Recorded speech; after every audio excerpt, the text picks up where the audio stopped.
So, all right. I am Walter, and this is Oral of Adelaide and Andrew.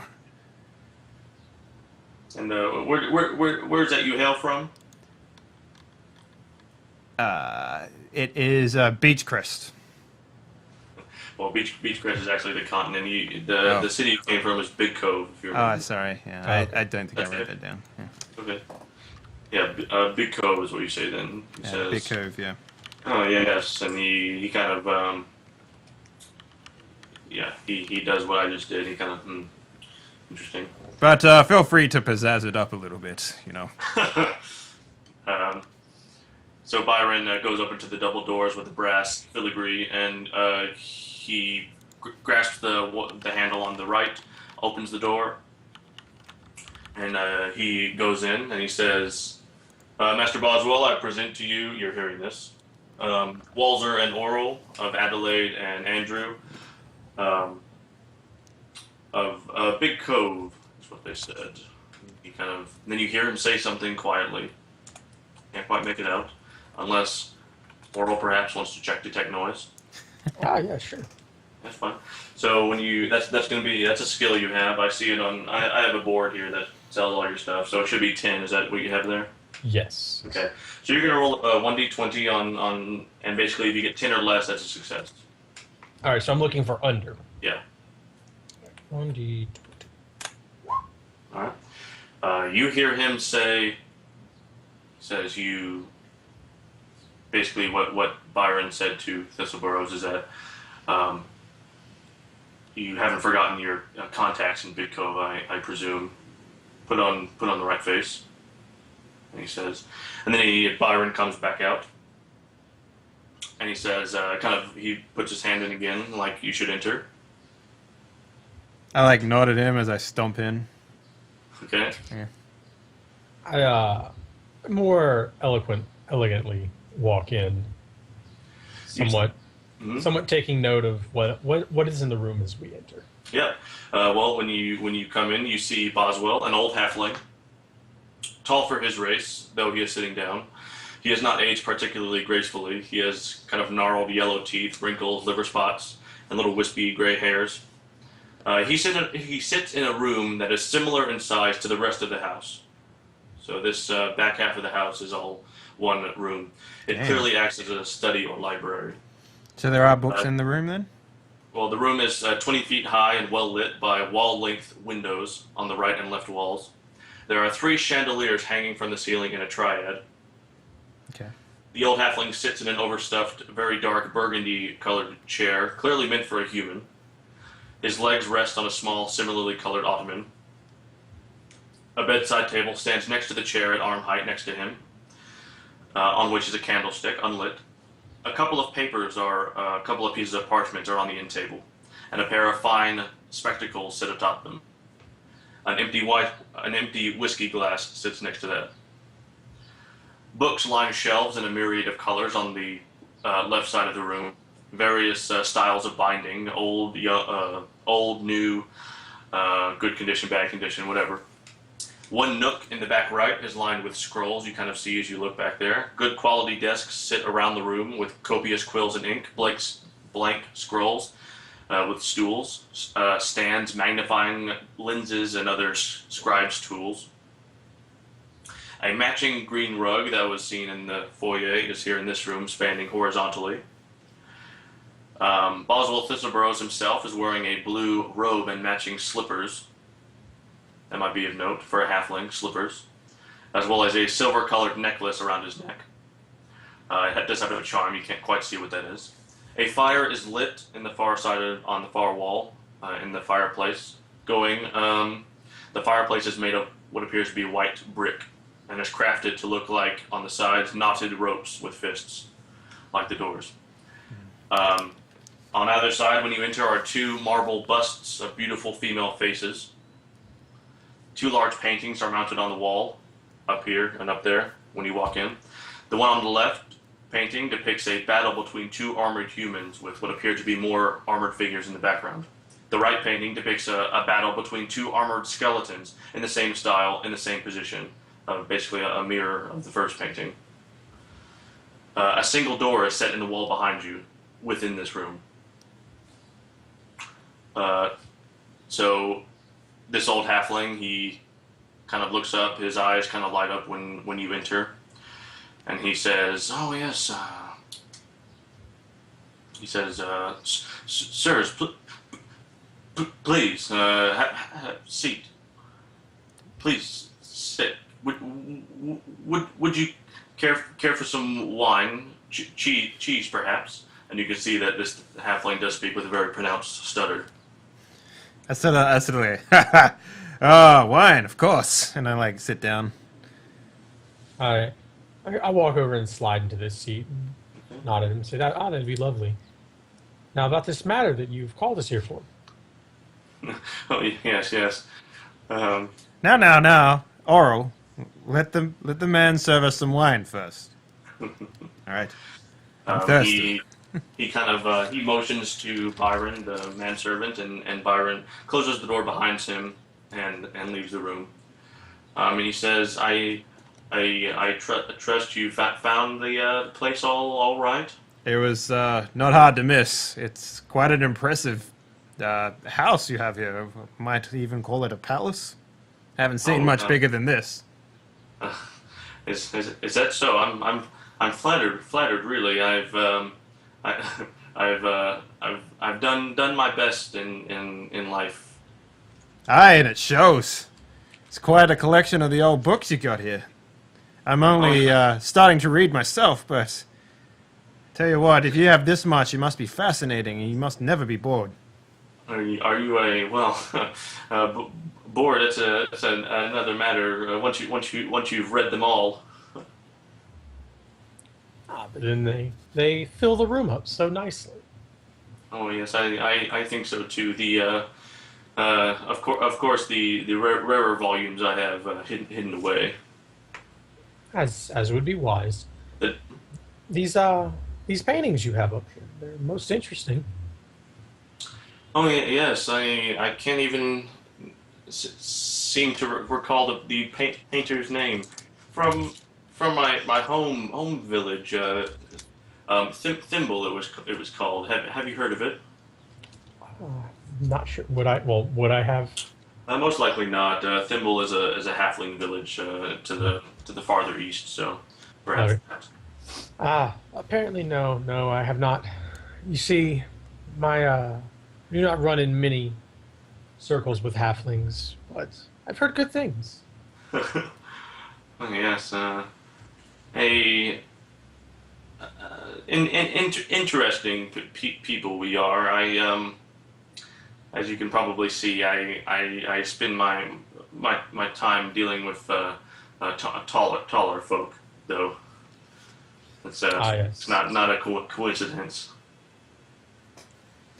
Well, the door opens back up. Oh, and Frank comes around with the tray. He's got what appears to be a white cheese that is marbled with red liquid coloring of some sort, as well as a wine bottle and basically a wine bottle and stout whiskey glasses, not wine glasses, but kind of stout glasses.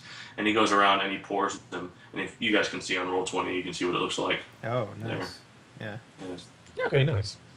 And when you begin to do you eat it and drink it, of course. Yeah, I'm happy to engage in the delicious. Take a foods that small come- piece of the cheese first. Okay. Yeah. The cheese has been cut into wedges. I like a nod to the Is it manservant, good? and it's like, thank you kindly. This will suffice. And I like start to shovel the the cheese into my mouth. As you can see there, the wine is like nothing you've seen before. It's actually not fashioned of grapes. It's actually blood red in color, and it gives off that kind of red color in the cheese as well. Huh. And you see that it is fruity though. It doesn't take. It's not blood. Okay. You can see that it does taste like fruit, but it's not made of grapes. It is that red color, and you can see you can actually taste that the cheese has been marbled with this same wine, and so they pair together like that.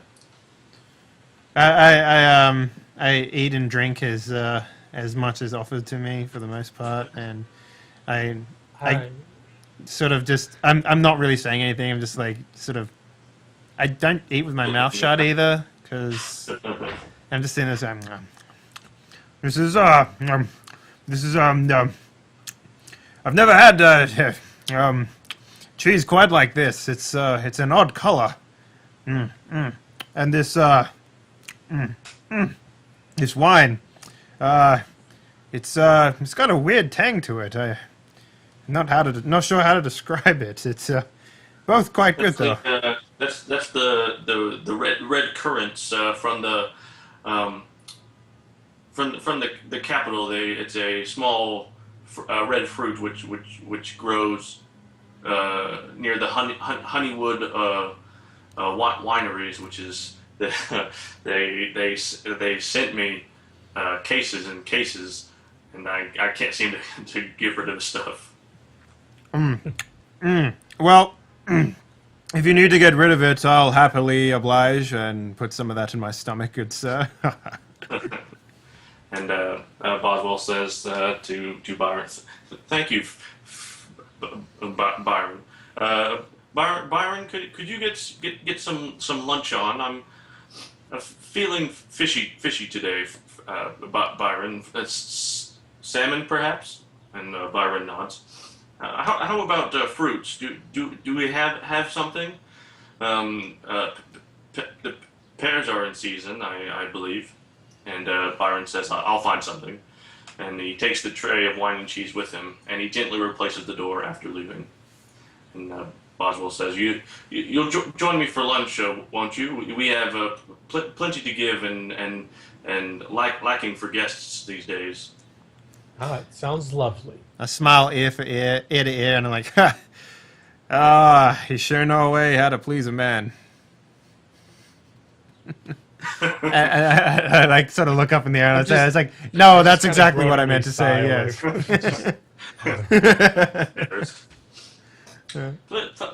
Please tell me a story or two about your adventures previously. Oh, there might have been some misunderstanding here. This is my first time adventuring outside of my homelands, let alone trying to experience adventure as a whole, I guess. I mean, I kind of at a loss for words to describe what it is. I'm trying to make myself sound like an adventurer, but at the same time, it's kind of the best way to describe it would be like, have you ever heard someone try to describe something they don't really know much about? Trying Sure. like sort of making small talk with someone over a table about maybe Sure. politics or whatever. It's similar to that, except he's not doing too well at it. So.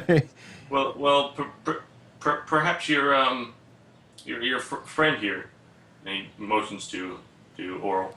Oh, you mean my little brother here? Oh, are you? I thought as much, but I couldn't be certain. Yeah, we have this thing. We might be twins, but we try and look completely different from each other as much as possible. Oh, no. I try to look. I wish to look, brother. You merely try to not be me. Hey, he has a point. I mean, have you seen the size of this man?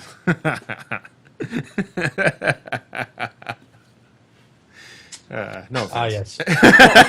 But I have been on adventures. I've actually been to the capital. It was I like lean So, back and I'm like, huh? Really now? This is news to me. it's now, as far as stories go, and I get up and I walk over to the fireplace and I kind of kneel down in front of the fireplace and like put my, is the fireplace on? Is it lit? It is lit, and you see there's all sorts of like pokers and clamps and stuff like you would see at a normal fireplace. All right. Well, I go over and I kind of kneel down and I put my hand out, one hand out at the fire, kind of warming it, and I go, as far as adventures go, I've had, honestly, to be truthful, I find running away from things to be a better solution in most adventurous situations. You'll hear people, they talk of bravery and skill with a blade, but fleet with their feet, that that keeps you eating and alive another day. Oh yes. On account of my small stature, I wholeheartedly agree. See? He's as wise as he is rich. He says, "Oh, thank you. Well, perhaps a story from my days." Please. Yes. I kind of sit down and put the fire to my back on like on the hearth, and just to kind of warm. Warm you up. Yep. Yeah. This would have been 361, I think, and you guys know the current year is 399. HRR is the era, Okay. which stands for Hieronymus Rex's reign, but not really relevant at the time. Humbert, a city three days on foot from this spot to the south. Me and my partner Morin were asked to come by a character who shall remain nameless for the sake of anonymity. Now, Humbert C is ruled by the aristocracy, the rich folks. A group of people with the most money rule the peasantry. Big gaps in rich and poor. You understand. Anyhow, one particular lady, a real bitch she was, just mean and ugly she was. I kind of smirk at the use of the phrase "bitch." I laugh. I'm just like, ah. She really dogged that one. Baroness Shawn, I think was her name, if I remember correctly. Though that family name is no longer in use. This enterprising third party sought me out specifically, and he thinks, and he kind of stops and thinks and kind of tastes the words. And he says, acquire a brooch she would always wear, a golden piece set with emeralds all about. But see, the problem was she was always indoors in her home. Never left. She did. She had a court and always held court every day. And the home had just full of personal guards. And so it was up to me. It was, and so, and you guys are speaking to old people, and you guys know how they tend to prattle on, and this is what he does. Boswell continues in this fashion until Byron opens the door. Half hour later, lunch is served. He turns back around, and Boswell says, "Oh, finally, I'm starving." And he got to the end of his story a few moments ago. He slowly gets up, kind of pushes himself out of the human-sized chair, and waddles in his slippers over to the door, which Byron has kept standing open. I follow. Okay. I follow, taking note of like how the house is laid out to make sure if I needed to run, I could. Okay, certainly. What's on the menu, Frank? Not Frank, Byron. And Byron says, salmon dill sauce with an apple and onion chutney. I presume to keep the. Sorry, I'm doing stutter again. I presume to keep the Honeywood red currant wine for another go round. And Byron is walking towards the dining area at Boswell speed. Yes, that does sound good. Boswell says. His slippers slide against the floor, shuffling, and then he climbs up to the head chair at the human-sized chair at the head of the table. Do you guys? And he kind of bids you to sit without a word. Yeah. I sit. No problems. You sit next to each other or across from each other. He's sitting at the head of the table. How big is the table? Like, how many seats? It seats 8. Alright, and is there like plates served out in front of us where we're supposed to sit, or can we sit there? There are actually tin covers already over plates that are set. Okay, well I'll sit in one of those places, I guess. Okay.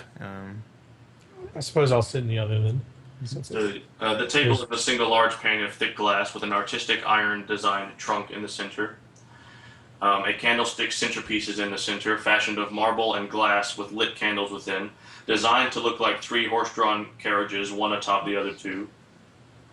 The tableware is white porcelain with artistic yellow concentric circles that look a bit like wagon wheels. The table setting consists of 10.5-inch dinner plate and 6-inch tea plate. The salmon has already been served, and here's what it looks like. Oh boy, you're gonna make me hungry, So, man. I'm so glad I ate just before that. That's funny. Okay.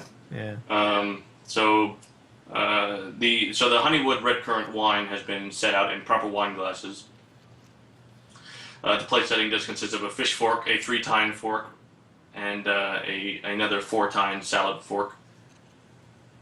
Okay. I presume you guys aren't familiar with tableware. No, and Walza, he looks at the plate and he looks a little dumbfounded, and he kind of looks over to Oral, and he's just kind of got this quizzical look on his face, and he's kind of just like mouthing, he's like, which fork do I use? Kind of like, are we sitting next to each other? I presume we were across from each other.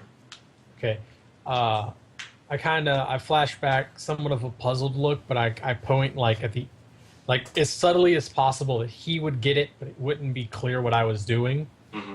Like I touch on the inside of my plate, like the center of my plate, and then again I touch on the outside, like as far like on the outside of the silverware, like Okay. the row that it's lined up. So I wanna grab the outside fork, and then I want to put both my elbows on the table, like that sort of thing, and then I want to sort of like start scooping it up, like it's like. I want, and I'm just gonna kind of like take the hand that just was like that tapped on the inside and then tapped on the outside, and I'm just gonna kind of put it over my face and sigh.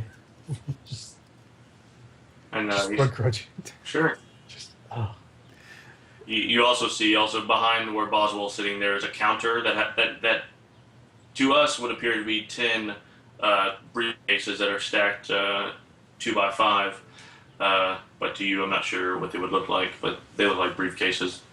Do you guys eat the salmon and rice and chutney? And as I'm eating, I'm like, oh, no. So, Boswell, I've noticed that you don't have anything built to your size in this house. What's up with that? What's up with that? And he says, Yes, what is up with that? Well. Like I said, I tend to do business with taller folk, and so it behooves me to have human size amenities. And I assure you, the furniture in my personal chambers are to my size. It reminds me of that one. Is there halflings in Bit Cove, by the way? Certainly. All right. It reminds me of that that we had a guard in Bit Cove. He was about your height, and he was one of those over eager types. You know the ones, and he's like, and he puts another spoonful in his mouth, and he's like, so this guard he has his payday, right, and he comes up to me, and when I was working for, hang on, I gotta find his name again, real quick. Tobias. No, the other gentleman. Hildebrand. Eldebrand, yeah. Let me just pronounce. Oh yeah. I was working with a gentleman called Hildebrand, and he comes up to Hildebrand, and he puts down a pile of money just in a bag, you know, take another spoonful of rice and salmon, and then he says to Hildebrand, he says, "Make me a sword twice my size." And and I looked at the halfling, and I couldn't help but laugh. All these furnishings remind me of this halfling, and he couldn't for the life of him swing the sword, but by golly did he carry that thing around. It was dragging on the ground on his back. It was a hilarious sight, but man, it just seems kind of weird that you would have this, but your explanation makes total sense. I mean, if you're working with the taller folk, and take another spoonful and put it in my mouth, and it makes sense that you would need to what's the word? I kind of pick up the my wine glass, and take a sip, and say, "Accommodate." Thank you, Oral. You're always so good with words, and uh, I try. uh, I then I'm like, yeah, it's good to accommodate. Thank you for that. But I just couldn't help but tell that story right now. I hope you don't mind.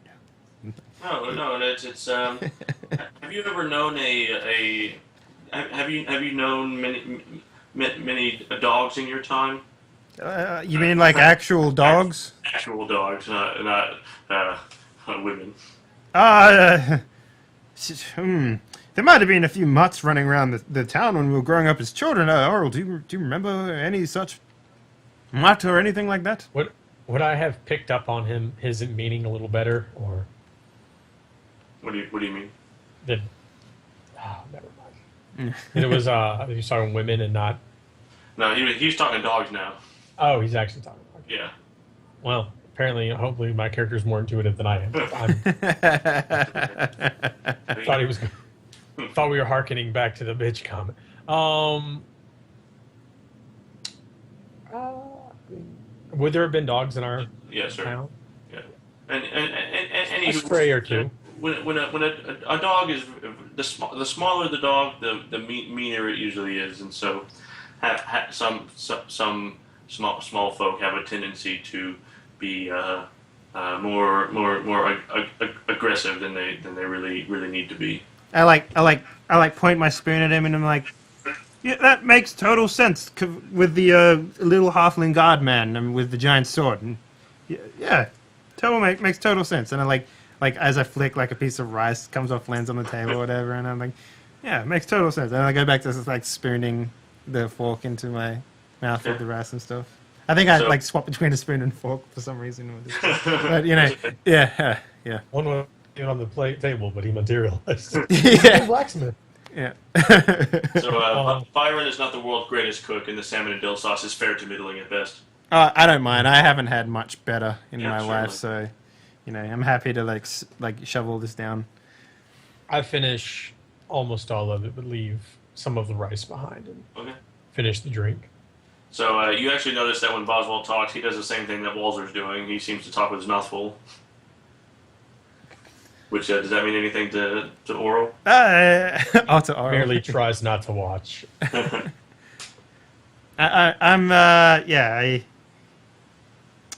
So would he have? What was his reaction to the story that I just told about the halfling?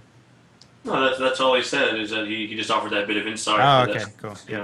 No yeah, worries. it's So yeah, Walzer looks pretty chuffed with his story, and he kind of like sends a sly wink over at Oral, and it's like, "Hey, you beat that." I just keep drinking the one. wine. Yes. And Boswell says, "But please have some more wine." Oh, thank you. And then I pour myself another glass. I assume I can do that. Yeah, the bottle is there, but yeah, and Frank is off in the kitchen prep area doing something else. Okay. Yeah. So I just pour myself another glass, and I drink half of it in one go, put it back on the table, and I'm like, Yeah, just going through the bottle quick. yeah, yeah. Yeah, that's fine. Okay, so Byron comes back over, and Boswell says, "Yes, well, that was a very nice, Byron. Thank you as always." But and then he looks to you again. But my hospitality, of course, as you alluded to, is not without cause. The task I called you here for, then, the regular trade wagon that passes through this way, Murray's caravan, my great nephew, with his guards, came across an apparently recently uncovered pathway through the forest. When one of the guards, Jacek, I believe his name was, said he encountered a tower built into the side of a hill in those woods. My many maps are now considered incomplete, but I